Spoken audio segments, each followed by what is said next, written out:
कुछ दिन पहले मेरी मेड इन इंडिया वैक्सीन बनाने का जो प्रयास कर रही वैज्ञानिक टीमें हैं, काफी देर तक उनसे बहुत ही सार्थक मेरी बातचीत हुई है।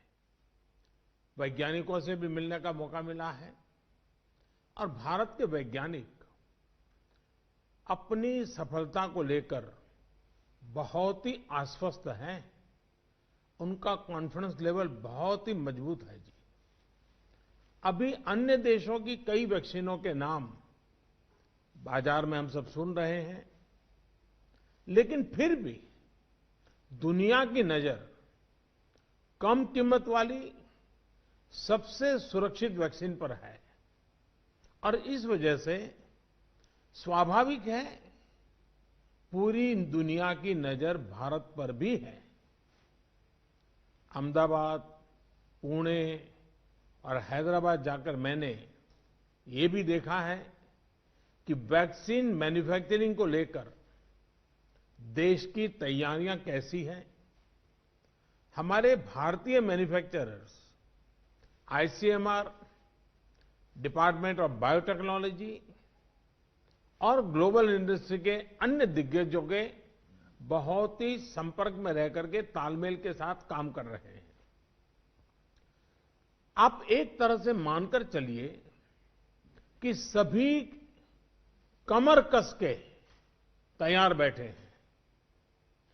करीब करीब 8 ऐसी संभावित वैक्सीन है जो ट्रायल के अलग अलग चरण में और जिनकी मैन्युफैक्चरिंग भारत में ही होनी है।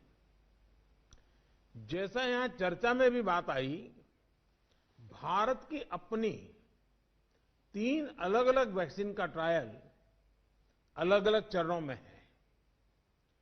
एक्सपर्ट्स ये मानकर चल रहे हैं कि अब कोरोना की वैक्सीन के लिए बहुत ज्यादा इंतजार नहीं करना पड़ेगा। माना जा रहा है कि अगले कुछ हफ्तों में कोरोना की वैक्सीन तैयार हो जाएगी। जैसे ही वैज्ञानिकों की हरी झंडी मिलेगी, भारत में टीकाकरण अभियान शुरू कर दिया जाएगा। टीकाकरण के पहले चरण में किसे वैक्सीन लगेगी, इसे लेकर भी केंद्र सरकार राज्य सरकारों से मिले सुझावों के आधार पर काम कर रही है। इसमें प्राथमिकता कोरोना के मरीजों के इलाज में जुटे health care workers, frontline workers और जो पहले से गंभीर बीमारियों से जूझ रहे हैं, वैसे बुजुर्ग लोगों को दी जाएगी। साथियों, वैक्सीन के डिस्ट्रीब्यूशन को लेकर भी केंद्र और राज्य सरकार की टीमें मिलकर के काम कर रही हैं। भारत के पास वैक्सीन डिस्ट्रीब्यूशन एक्सपर्टाइज और कैपेसिटी भी है। दुनिया के अन्य देशों के मुकाबले इस क्षेत्र में हम बहुत बेहतर हैं। हमारे पास टीकाकरण के लिए दुनिया का बहुत बड़ा और अनुभवी नेटवर्क भी मौजूद है। इसका पूरा लाभ उठाया जाएगा।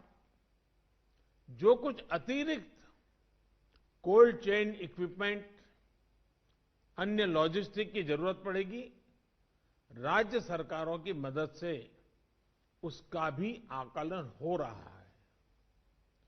कोल्ड चेन को और मजबूत करने के लिए भी साथ ही साथ अनेक नए प्रकल्प भी चल रहे हैं, कई और नए प्रयास भी चल रहे हैं। भारत ने एक विशेष सॉफ्टवेयर भी बनाया है, कोविन, जिसमें कोरोना वैक्सीन के लाभार्थी वैक्सीन के उपलब्ध स्टॉक और स्टोरेज से जुड़ी रियल टाइम इंफॉर्मेशन रहेगी।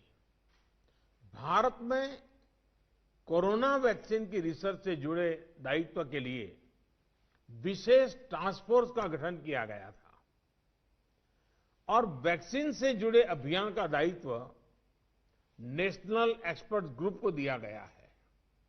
इसमें टेक्निकल एक्सपर्ट्स हैं, केंद्र सरकार के संबंधित मंत्रालयों और विभागों के अधिकारी हैं, प्रत्येक जोन के हिसाब से राज्य सरकारों के भी प्रतिनिधि हैं। ये नेशनल एक्सपर्ट ग्रुप राज्य सरकारों के साथ मिलकर के काम कर रहा है। राष्ट्रीय और स्थानीय हर जरूरत के मुताबिक फैसले नेशनल एक्सपर्ट ग्रुप द्वारा सामूहिक तौर पर लिए जाएंगे। साथियों, वैक्सीन की कीमत कितनी होगी, इसे लेकर भी सवाल स्वाभाविक है। केंद्र सरकार इस बारे में राज्य सरकारों के साथ बात कर रही है। वैक्सीन की कीमत को लेकर फैसला जन स्वास्थ्य को सर्वोच्च प्राथमिकता देते हुए किया जाएगा और राज्य सरकारों की इसमें पूरी सहभागिता होगी।